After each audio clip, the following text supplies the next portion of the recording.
Hello, everybody, and welcome to the Data for Climate Action session. I'm Miguel Eiras Antunes, and I lead globally on Deloitte, our Smart City, Smart Nation, and local government practice. And the first thing I'd like to stress is that it's my pleasure to be moderating today's session. I'm here together with Filipe Araújo, which is the Vice Mayor of the city of Porto. And Porto is a great example of when it comes to sustainability, and many things have been done, but Filipe will have the opportunity to share it with you.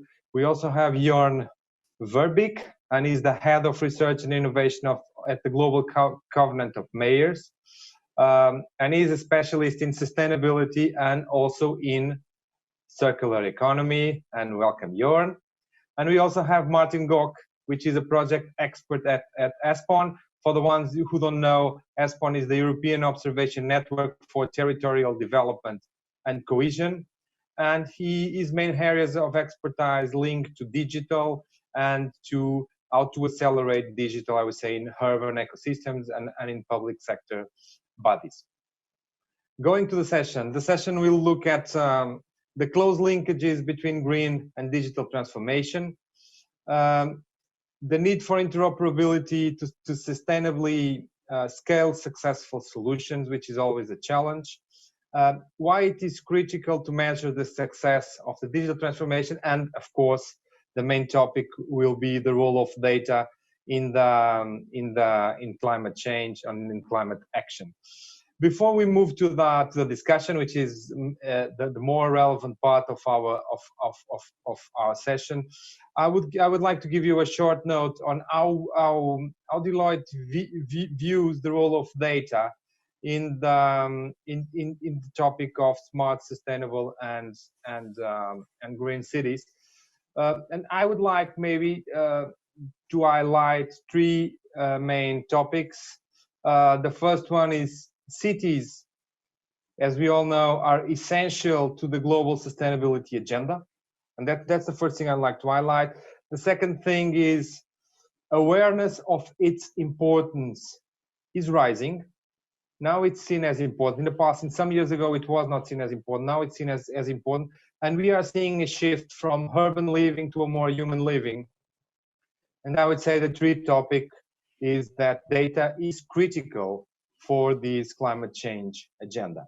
Let's go for the first topic, why are cities essential to the global sustainability agenda? As we know, cities is where the climate change will be felt the most, at least as one of the cities one of the places as it will be felt very intensively by the rising of sea level, the air pollution, heat waves, bad water quality. But at the same time, they are cities are the ones that more contribute to the problem. As we know, 70% of us will live in cities into 2050. 80% of energy consumption is done in cities, and 75% of greenhouse emissions comes from cities. So that's why, if we want to win this battle on the climate agenda, of course, we need to go through cities. And of course, in cities, they are also key to solve the problem, as that's where the majority of the know-how and the capital and the scalability potential is. So that's why cities are important. We really start to be aware of that, and the awareness has been raising. As we know, we have the United Nations and European Union, which are very concerned about that. We have the SDGs, we have the Green Deal. There are clear targets that were set for sustainability. We also start having new mechanisms for green growth, also for cities. Of course, we have the Green Deal, and on the Green Deal, we have the 100 neutral cities, and we have the climate mission specifically for attacking the problem on the cities. And we also have, I would say, city organizations like the C40, which are in some cases taking the place of nations in the global sustainability agenda.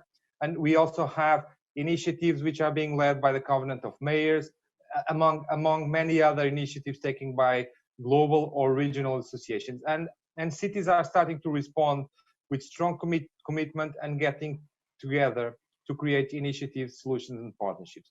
I will just share you the results of two different surveys we've done, I don't know, in the last months. One of them was we surveyed our 4,000 Deloitte Smart City professionals plus 60,000 people of the Smart City World Congress Network. And what we asked them was, what do you think are the biggest trends on cities, and what are the ones that are more desirable and more plausible? And the more desirable, in number one, appear the having green planning of public spaces. Then we have intelligent, sustainable, and smart mobility in our cities. The third one is to live in smart buildings supported by smart infrastructure, benefit from a 15-minute city concept where everything is around us, to enjoy a socially inclusive community, and to feel cyber protected. These were the ones that were seen as more desirable. And then we asked to the same respondents which were the more plausible. And it's impressive to see that the more plausible are the ones also connected to sustainability, meaning that people now think it's desirable and also plausible, which is something that if for sure we all agree that 3 years ago, I would say that the answers would be totally different. Also in a study, this is preliminary results. It will be presented in some weeks, but we surveyed 170 cities across the globe on how innovation can drive urban resilience, sustainability, and city well-being. And based on the responses, 76% of the cities are already including SDGs objectives on their plans, and more on the social inclusion. 84% include the topics of no poverty, good health and well-being, and quality education in their plans. So I would say this is a very relevant development that we see on our urban ecosystems. Just to finish as the third topic, so we see a shift. So first thing, yes, cities are important. Second, yes, we are starting to be aware and we are starting to take action, which is the good news. Let's go for data. Why is data critical to tackle the climate change? I would say there are four aspects, at least, where data may be important. Data is important for us to observe and to monitor.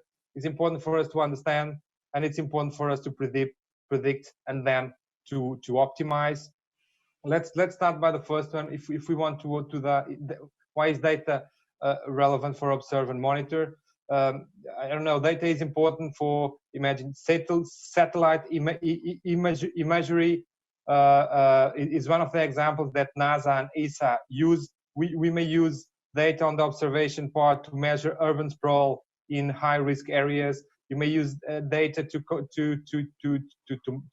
measure contact tracing tools, which is relevant now, to monitor people movements for disease control.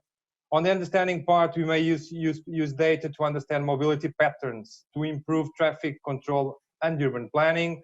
We need data to analyze big data for urban and mobility planning, and we may use data in order to understand complex correlations in urban systems, and more we are using that, of course, also on the climate action, I would say, agenda. On the predicting part, why do we use data to predict? Some examples is AI-based predictive disaster management. Other example may be predicting demand of public services according to urban expansion. We may use data to make the prediction of energy demands in extreme climate situations. And on the optimizing part, why is data relevant to optimize? Some examples: optimizing public service provisioning, like controlling CO2 emissions in public transport contracts.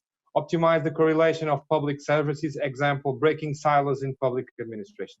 So just to finish, we may have the main applications of data in sustainability on areas of energy efficiency and intelligence, water management, clean and intelligent mobility, and we may also have applications on resilience, for instance, in public health management or in disaster and risk management.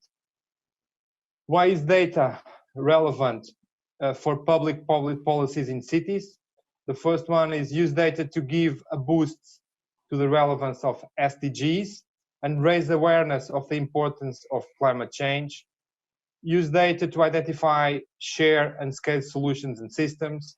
use data to create a common framework for knowledge and experience sharing, use data to create data-driven insights for scientific community, for policy making, for citizen awareness, use data to foster growth and innovation, and to finish and trying to recap, cities are relevant. We are starting to be aware, and based on some examples, I may have given and many others that you have, I would say it's critical to have relevant data in order to act adequately on this climate battle.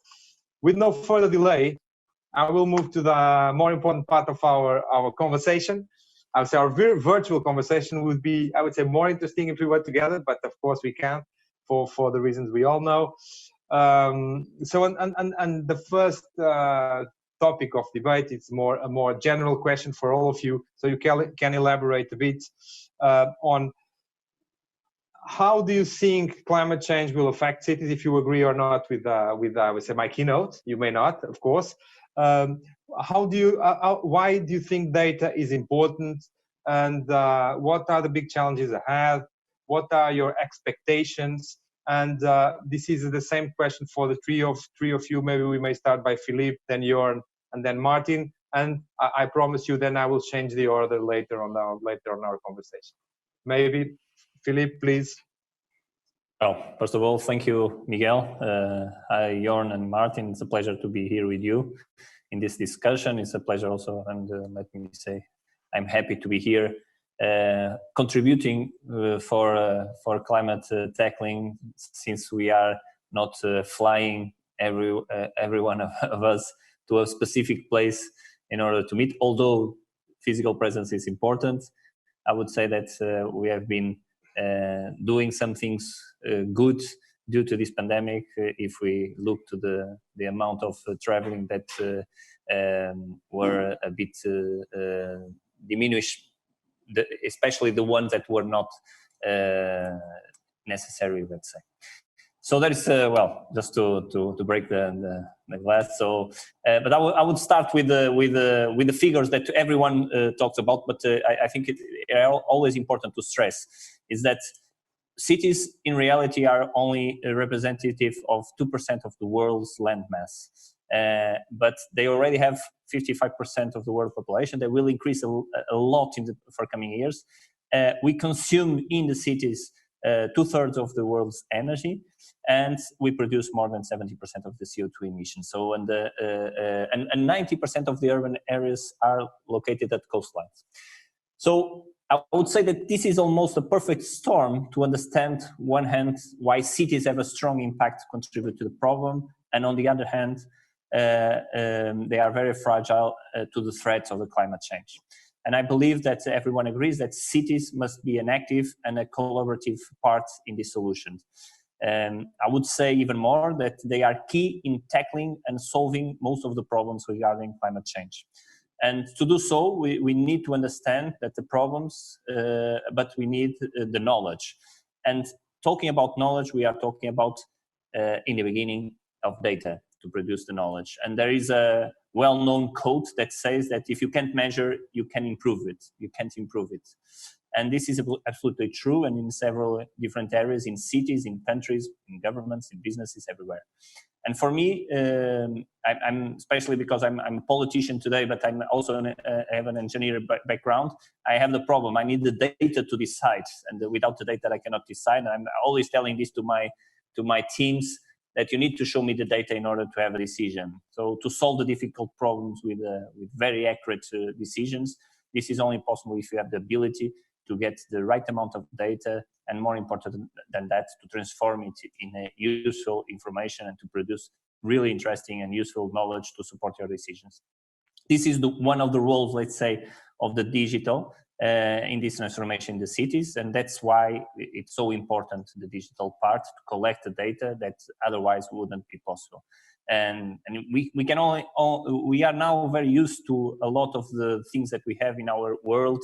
But if you look back and if you think about all the information that would be lost if we don't have the cameras to analyze the traffic and to count the vehicles, the valuable data that we get from public transport usage, the data from energy consumption that Miguel was mentioning, on the production capability in the buildings, the environmental sensors to measure pollution, noise, temperature, etc. But also other things that come from data, the social media data to measure trends and hot topics, reports about citizens, about their problems and needs. Well, there is a lot of things that we now are common to all of us that have all the data in between. As you may know, the mitigation and adaptation measures of the cities in order to tackle climate change, they involve not only the change of cultural mindset of people in daily consumption, in decisions on mobility, on the way people separate their waste,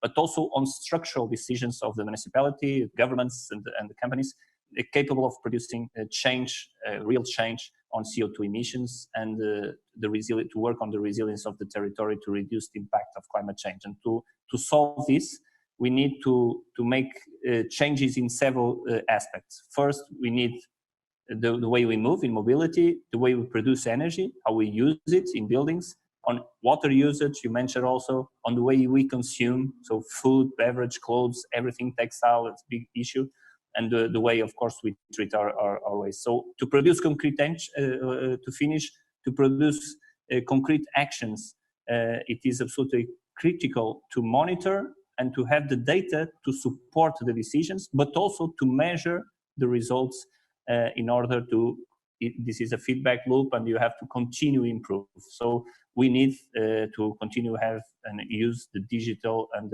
with the support of the technology. Great, thank you, Filipe. Jorn, what's your view?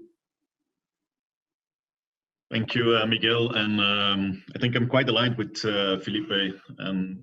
I think the way we see our cities, so maybe to situate that a bit, as Global Covenant of Mayors, we're home to more than 10,000 cities, to more than 900 million people worldwide. But there's, of course, an enormous diversity in the type of cities. And what we've seen last year is not only with the pandemic, the advantages and disadvantages of working in a digital way, but also the fact that due to the pandemic, it's not only about climate mitigation and adaptation anymore. We see that cities are facing a lot of challenges that all come together. And cities are indeed those places where all those challenges become tangible, but where people also start to look for solutions. What can we experiment with? What can we pilot, and how can we scale it up? And I think there, for me, data, as Filipe said, it's not only about supporting decisions and measuring the result or the impact, it's also to manage this complexity, because we've been talking for more than 2 decades about this triple bottom line, where we can find really the Venn diagram of the ecologic, the economic, and the social. I think now is the time, or the momentum, that we as a policy maker should think on where can we find the co-benefits if we invest the money in the months and year to come that will generate value, not only on the mitigation and adaptation side, but also within this idea of a just transition, within this idea of a green recovery, that we can invest the money in actions that deliver impact on those 3 different levels. And I think their data and digital enablers will help to embrace this complexity, to manage it, but also to give us a cue in not only collecting data, but indeed, if we want to go to monitoring and impact, to really see how can we make the data actionable. We've seen a lot of cities either that struggle to get the right data, or we try to help them from a GCOM point of view to use globally downscaled data or proxy data so that they at least can determine their priorities, but at the same time also help them with tools to have a better understanding what they can do with the data, how they can benchmark with other cities that are facing the same challenge, and to really translate this data into actionable knowledge that is understandable not only to policymakers, but also to all the other stakeholders that are involved in coming up with solutions. So I think we are at a unique time to see we have so many information. How can we make that best actionable so that we can really leverage policy making to have the best outcome in the challenging year and month to come? Thank you, Jorn. Martin. Thank you, Miguel, and good afternoon to everybody. I also I'm very much aligned with the thoughts of you, Miguel, and Filipe and Jorn. I think also when I come in from the ESPON perspective, where we look at the socioeconomic and environmental issues through a territorial lens, it's also important to highlight that even though, I mean, Filipe mentioned that the cities make up 2% of the landmass, it's also important to highlight that despite the fact the circumstances in each city are very diverse and different when we talk about exposure to climate change in general or extreme weather events, whether we talk about sensitivity in terms of population, economic activities, concentration of infrastructure, whether we talk about adaptive capacity or the mitigation actions, policies, and strategies. So therefore, it's very important to also highlight the importance of place-based approach when we talk about these issues, even though there are joint and actions, common strategies needed, especially on the mitigation side when we talk about, especially when we link the technology side to the climate debate. I think when talking about the data dimension, I think to add just to the previous discussion, I think it's also very useful to have the data, and especially on a granular level. Although we in ESPON, we mostly work at pan-European analysis where we are dealing with a lot of proxy data and a lot of regional data to help us benchmark to understand the general trends, what is happening and where. It is also crucial to have the data at the different levels and the actions at the different levels. And just to add to the previous points, I think especially when we talk about neighborhood or district data, the importance there is that we also need to think about how to create the necessary community buy-in for very specific programs and interventions, so actions on the ground. So after all, citizens are also a critical piece of the puzzle, and I think the buy-in is very crucial. Also, perhaps a personal experience. I mean, currently, I can monitor my energy consumption on a dashboard. So this has also had an impact on my own energy consumption. So this is a good example, I think, where a small piece of data can deliver.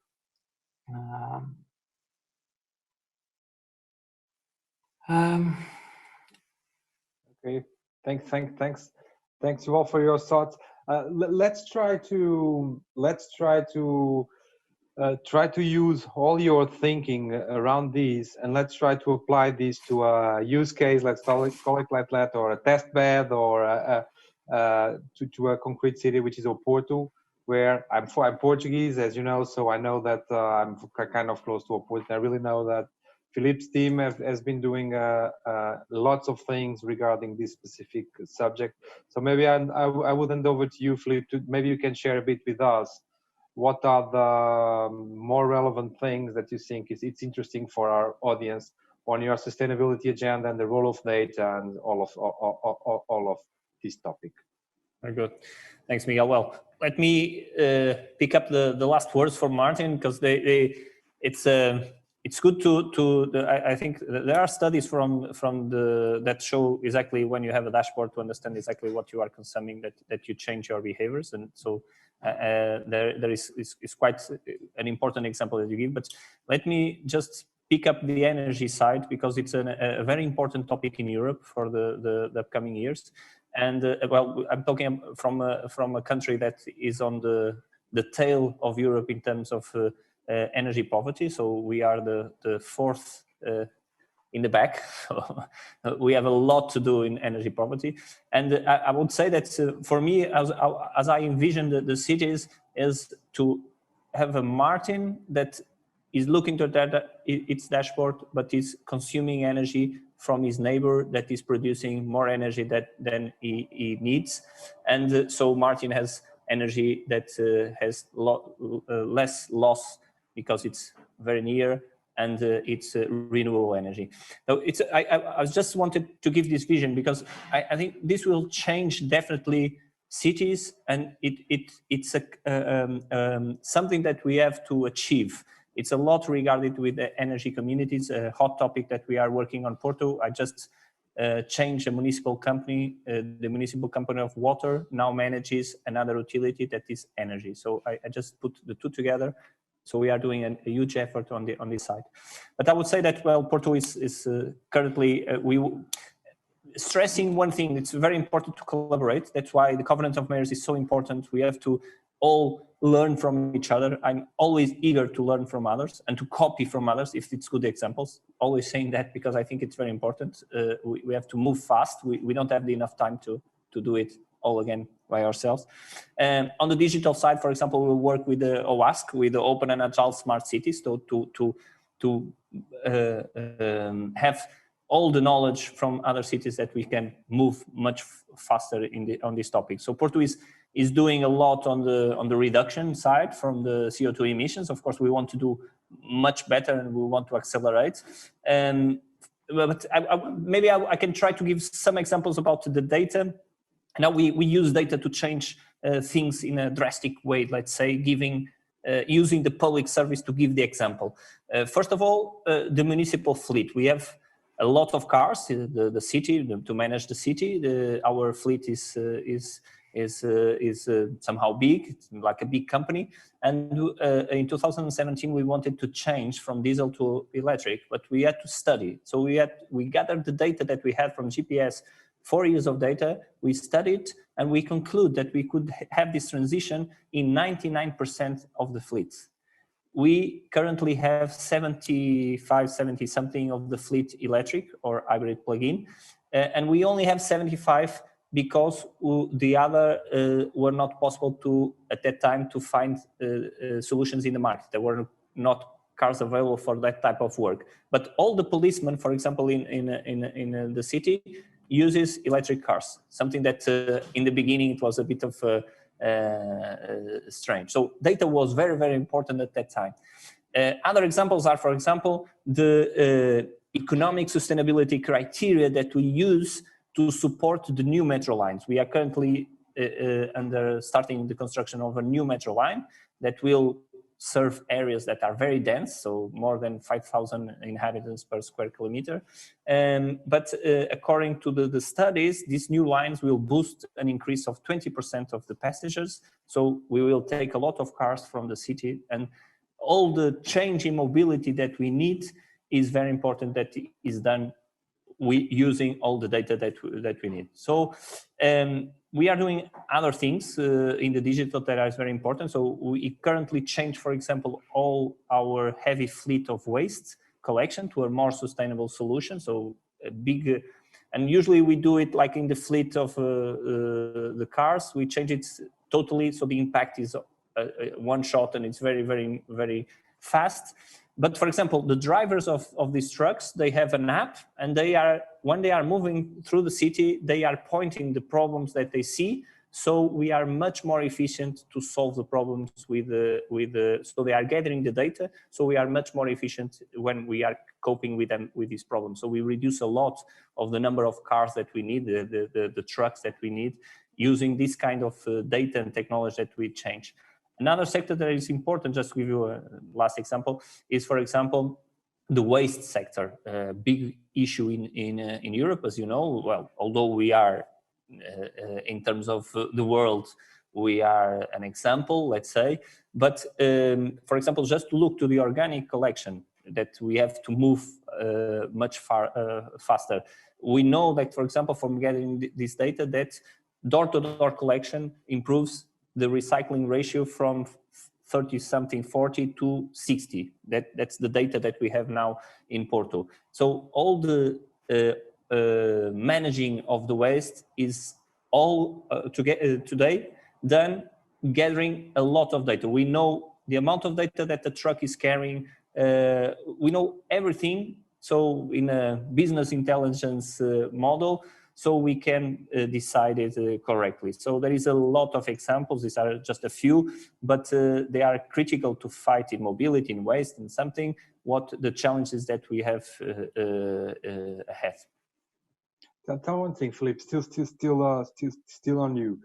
What are the first question? Do you think that there is a bigger awareness now than it was in the past? And so you think it's easier now to implement these kinds of measures than what it was in the past?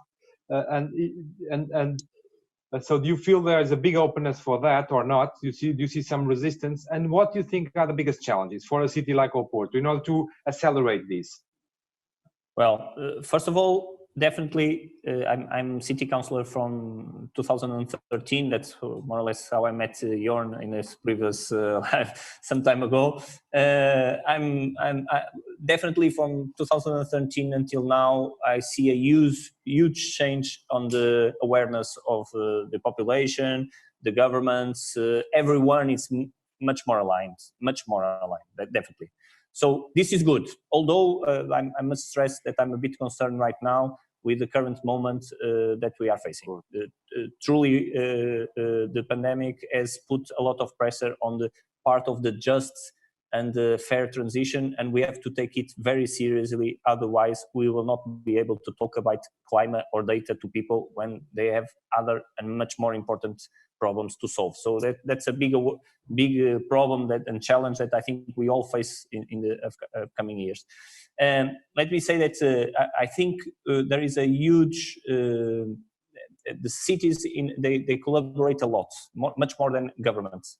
And I think cities, they can lead this change. And I think what we have right now is less buzz, less marketing, and much more solutions and effectively changing something in the cities or in the people's life. And when I see this happening, what it shows is that we are in the correct way, and I think things will accelerate. So the important part is, if you are talking about energy, you have to be solving the problem of energy. Somehow you have to change the life. We have to be, we can do proof of concepts, we can do small things, but we have to make it things changing faster. We don't have enough time. That's one of the things that made it also accelerate. Thanks, Filipe. I think we have a municipality perspective. Let's go for an European perspective on measurement. I don't know, Martin, you in ESPON, you have been involved in several European projects around, of course, digital acceleration, also on measurement. If you need to give some your vision on what should be measured European level in order to accelerate, in order to better use data, in order, I would say, to accelerate the climate action, what would be your view based on your experience on working to, I would say, several cities and benchmarking and whatever? Indeed, over the years, we have invested a lot of effort and resources to better understand climate change related issues in particular, but since we are grasping all sorts of socioeconomic and environmental issues, they certainly have a climate change dimension in them. I think it is important to consider the measurement at different levels, because we, especially when we are talking about the European context, this multi-level governance is especially important when we are talking about policy and investment. So our main objective is to understand what is happening in the European territory, to help cities and regions to benchmark themselves against one another, and also to help steer policies such as the cohesion policy, for example, so that the investment should be targeted and place specific to the set of circumstances. I would also advocate that when we are talking about any sort of measurement, it is important to address it holistically. So when we talk about climate change, to understand what are the hazards, what is the situation with sensitivity, are we able to adapt to the new realities? On another hand, also to deal with this holistically. So I think there it is also a clear linkage between the digital and climate discussions, because I think since climate change doesn't care about the sectoral nature of our policy intervention, that is the current reality. I think digital transformation helps us to break a little bit these silos. And you mentioned also interoperability in the beginning. I think this is also a key issue, how we link together the different departments and sectors to one conform action. I mean, Filipe was mentioning the importance of energy sector, but when we're talking about, let's say, moving towards smart grid or more decentralized energy supply system that is fed also by renewables, we need to make sure that it cannot be done by the energy sector alone. The housing needs to be part of the discussion, the transportation, the utilities, the infrastructure. Everything needs to be able to connect and to help achieve the mutual goals.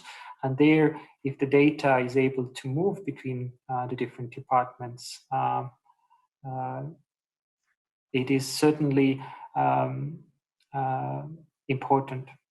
What is also important is to facilitate the cooperation between cities. And I think perhaps going back to the survey you presented, I think in terms of plausibility, especially it is important that cities, even though I was also talking about that the 2% it represents a very diverse set of circumstances, I think the common goal should be to generate this market where also investors come on board to deliver the solutions on a wider scale, and also make sure that the adequate market will ensure also that these technologies will be more and more affordable, as we have seen with solar panels, or as we have seen with the wind turbines, where the prices have reduced drastically over the last 10 years or so. So I think overall measurement is very important. The methodology should be applied the same, but we are dealing with different set of measurements when we are talking about the different scales. So for example, at European scale, we are quite broad, but then when we move to the city or district level, it gets very, very complicated and complex. Okay, thank you. Thanks, Martin. Jorn, moving now to you. So we had the municipality perspective. Now I would say more European one. Now let's go to a global perspective, or let's go to one dimension of the global perspective, taking into account you have contact with hundreds of cities from all over the world.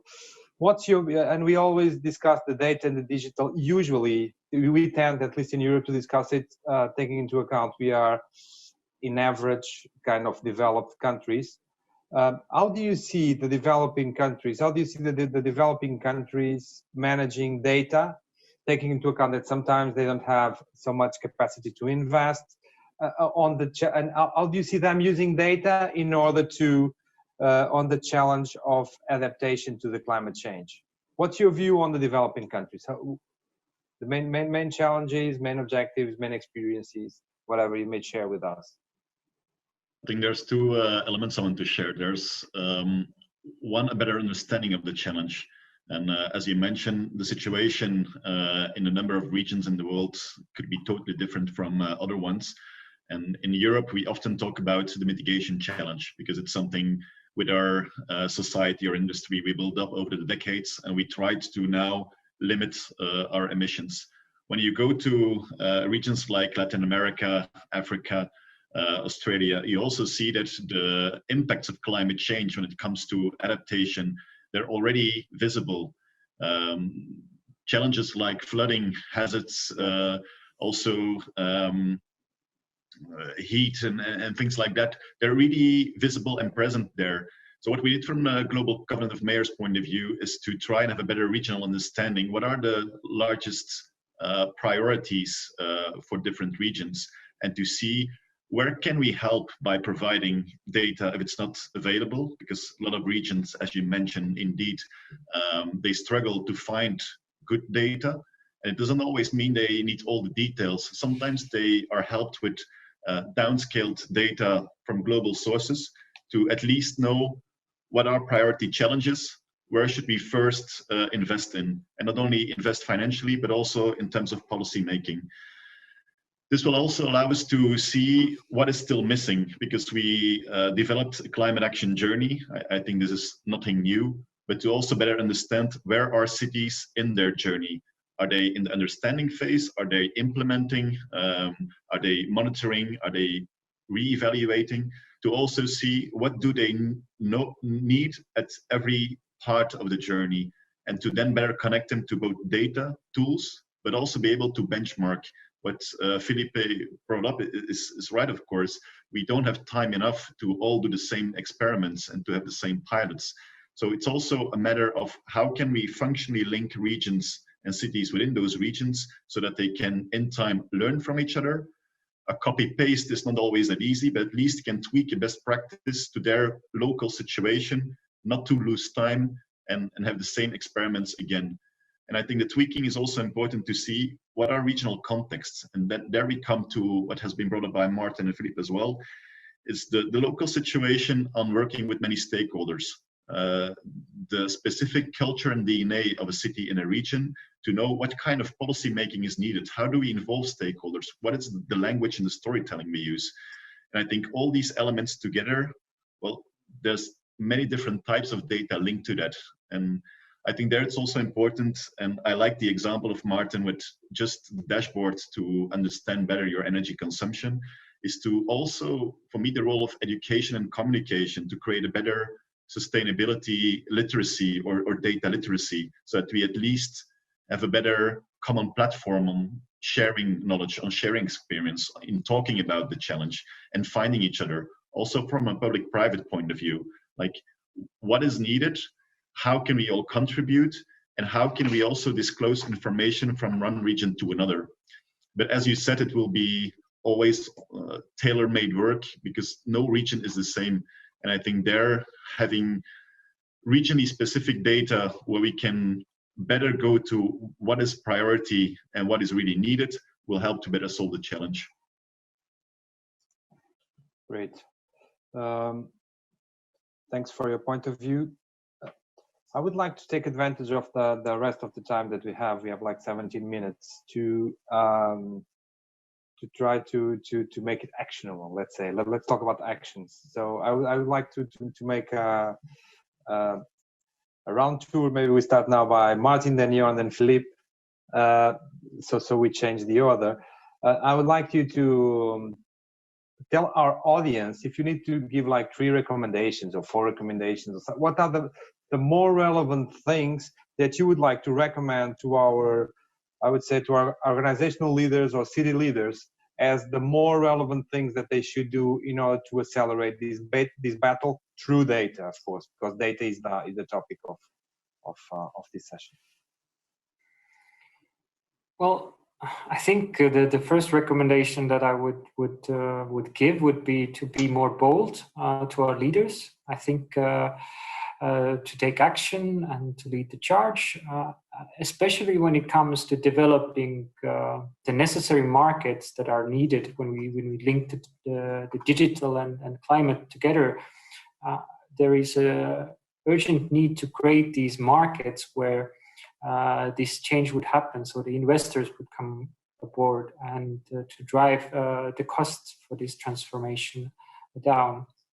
So I think bold actions are needed, and we see this also happening across Europe in many cities. For example, Oslo is a good example where they have significantly reduced or they have significantly increased public transport usage, but also the usage of electric cars, for example, through incentivizing the purchase of these types of vehicles, but also incentivizing the mobility itself. So meaning that if you have an electric car, for example, you can use the bus lane when you are commuting in and out of the city and so on. So I think and this has also had an impact on the overall car sales and also have gotten the investors on board. When we talk about this European perspective and the investments, the huge investments, and especially now with this recovery and resilience facility, I think it's important to have a very more place-based and more holistic and integrated approach in our policies and investments to see how the climate policies are reflected in the different sectoral policies, so that we are on track with our goals. And thirdly, I think at the city level, and where also the data comes very much into play, is how to better link the sectoral departments or the silos or the agencies together for joint action. So to repeat what I was already going through, so that, for example, the manufacturing, service, trade, transport, and waste management can form seamless circular economies, so that housing and infrastructure, utilities, transport can help deliver smart grids and decentralized energy systems, for example. Thank you. Great. Jorn, your view, recommendations for audience. I think it's a traditional one in these debates, and it's of course nice to go first, because I think I agree with everything that Martin said. For me, important, and coming back to the beginning of the discussion, we live in challenging times, but it's also, I think we should embrace complexity. We will have to tackle COVID and the aftermath of the pandemic. We will need to think about green recovery. We will also need to think about mitigation and adaptation. So important there is to really understand, if we move to action, how can we create multiple wins by investing in a number of things. And to make that more concrete, we see a lot of cities that, as cities are growing, will be investing in urban planning, spatial design, and many cities asking, like, with this current pandemic, how would it have an effect on cities? And I think it's too early to tell. The only thing I know is that spatial planning is such a slow process that if we can redesign cities using spatial planning to tackle both a just transition, but also think about spatial planning in terms of how do we combine living, mobility, the energy system, whether it's centralized, decentralized, as a holistic approach, knowing that we can only invest once. So the moment we lose any co-benefits by looking at the challenge in a two-sided way, we're just missing opportunities. And I think there, Filipe also referred to the scale and time. We talked about the Paris Agreement goals towards 2050. It means that 30 years from now, when I look from a Belgian perspective, on local level, a political term is 6 years. It means that we have 5 decision moments left to come up with this climate neutral or climate positive future. But 5 decision moments is really just such a short time to know what are the key decisions you're going to make to arrive at this climate neutral or climate positive future. And then you better think twice on what is the right scale, the right measures I should take to really arrive at that envisioned future. A second element linked to that is to indeed involve all the stakeholders. And just before the pandemic, we had all those youth movements, the climate marches, and of course it's only a couple of months ago, but due to this COVID crisis, we almost forget that there was really a global movement asking for more ambition, more leadership. And I think there the European Green Deal is still a really good example of taking that leadership, using a mission approach, saying like, we want to really raise the bar and move towards this climate neutral future. And I think the role of the young generation, and I come back to the role of education there as well, is really important, I think, to leverage all efforts in terms of, it's not only for bioengineers, it's not only for engineers as such. It comes to sociology, it comes to law school, it comes to engineers, it comes to journalists. I think they should all be equipped with the skills and the narrative to talk about this complex challenge, and to find them also later in professional life to see how can we better interact and how can we come to a coherent story that is able to live up to the challenge we face. And I think at the end of the day, it's also a human challenge. And I understand that a dashboard will help you to better grasp your energy consumption. But if you're at the end of the day as a human also not committed to say like, I just want to do this because we don't have really another option, I think it's a personal commitment that we should feel like we should be united in tackling these challenges, finding ourselves on both personal and professional level. And I think this integrated approach is one of the keys to really make it possible by 2050. Great. Filipe, your view? Well, totally agree with Jorn and Martin, but let me say that at Porto we are totally aligned with the European strategy, with the Green Deal, with the renovation wave, with digital transformation. I would say that I didn't mention, but we worked a lot on the urban platforms where we act as a neutral operator or broker of data. So it's also a good example of how we combine sets of data coming from different perspectives. But I would say that to give some visions, let's say, some positions that we would like to see it happen, is that we have an opportunity, and the opportunity of this recovery is that every euro that is invested in the recovery should be an euro that is contributing to the green and digital transformation of the Europe and the world. And this is crucial if we want to accelerate to a more sustainable world, and we have to be very strong in making this happening, as I mentioned, to invest very wisely. We are also facing a problem that already existed before the COVID-19 pandemic, and unfortunately it will still be here after it. So like Martin has said, we have to be bold. We have to act now together, collaborating and respecting the planet as our common home. And to finish, I would stress again the people. They must be involved and they have to support in this process. And especially now that we are definitely passing really difficult times, we cannot lose the focus, and that we should explain that all this is done for them to solve concrete problems that affect their lives, and we have to make it happen as a fair and just for all. And without this, I'm afraid we will lose the support that I was talking before, that was growing since 2013 until now. And I'm really afraid right now that without explaining correctly what we are doing, that we lose this support. So people are the key to keep, and I liked a lot the image that Jorn brought to us.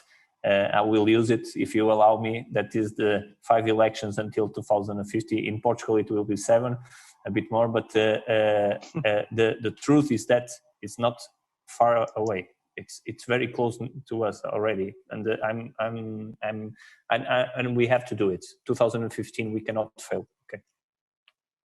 Great. We have like 5 minutes, so I could pose one more question or two more. I won't do that. Let's try to I will just give you some closing remarks.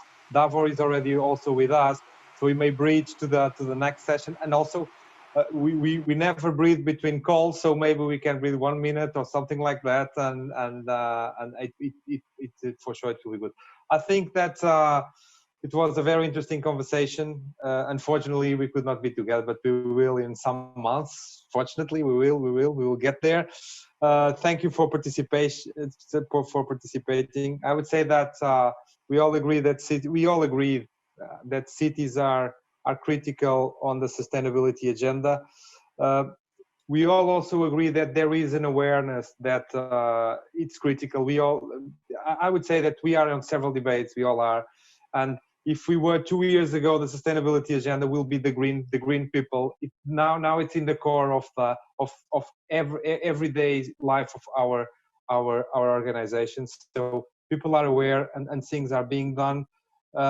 And of course, data is critical. And I heard some things like we may use data for action. That's one of the things that were more stressed. Everything that gets measured improves. Data to regulate, data to predict, data to mitigate, data to understand, data to optimize. One thing that was also very stressed is we need to copy. We need to copy things in order to be escalated. Even data, we need to be more open when sharing data from one city to the other, or models that one is using that the others could also use. Now on the recommendations, I would say be bold. We only have one opportunity, so let's try to be bold. Let's do it well at the first time, because we won't have a lot of time. And the thing here is we are talking about our lives. It's not our organizations. It's about our lives, our kids, the future of generations. Then we discussed a lot around holistic. So holistic view on Europe, holistic when we are talking about our municipality, making sure that our departments talk to each other. Holistic when involving our communities, important to involve our community. We also talked about co-creation and the need to co-create with the people and involve the community. If not, the result will not be achieved. And two last comments. We should take advantage of every euro, make sure the euro is well spent. That was the last question I could pose, is if you had opinions about funding, but I will not pose that because we won't have time, as you know. And the last thing I would stress is, like, we should not lose the opportunity because we may have it just once. And I wish you all a great afternoon. And I would hand over to Davor, that is already here to bridge. To close and to bridge, I think. Yes, exactly. And no rush. I just kind of show up. No, but we are on time. We are okay. How it goes, and I see. Thanks, Miguel, for running an excellent session. I knew I could count on you to tackle a big topic with big guests as well, who are each kind of masters of their domain and understanding that problem, but from each a different angle. So I think it was a really, really good discussion. There's this shared sentiment of what used to be urgency. I think there is a certain universality, connectedness that has been created due to this global pandemic. So I think let's try and carry that forward. And on that note, take some positive things out of it. So yeah, thanks again to the speakers for granting us with their time and so forth. So it was a real pleasure to hear about that. I also see that there's a lot of work to do. It's quite inspiring. Also, like, of course, I've been involved with the whole program and kind of taking some bits left and right. And there's a real red thread, more than other editions of kind of finding each other and finding these tools in which to collaborate, in which the notion of sharing and kind of the trade-off, of course, that comes with that, but to increase a common value and so forth. I think more than even COVID, I think the climate is the topic where we need to be doing that, because there's only one place. So thanks again for a great session. It was wonderful. The next session remains kind of on the climate topic. So we have a group of people who have been running the pre-commercial procurement project called AI for Cities, where they're looking to do the pre-commercial procurement based on AI of solutions that can help with climate change mitigation on the city level. So it is moderated by Icle. I'll let them do the introductions also of the other speakers. I hope it interests you as well, the speakers, of course, to join us maybe also in that session. But without eating up any of their time, I'll now say bye to this group and see you on the other side for the audience. Thanks, guys.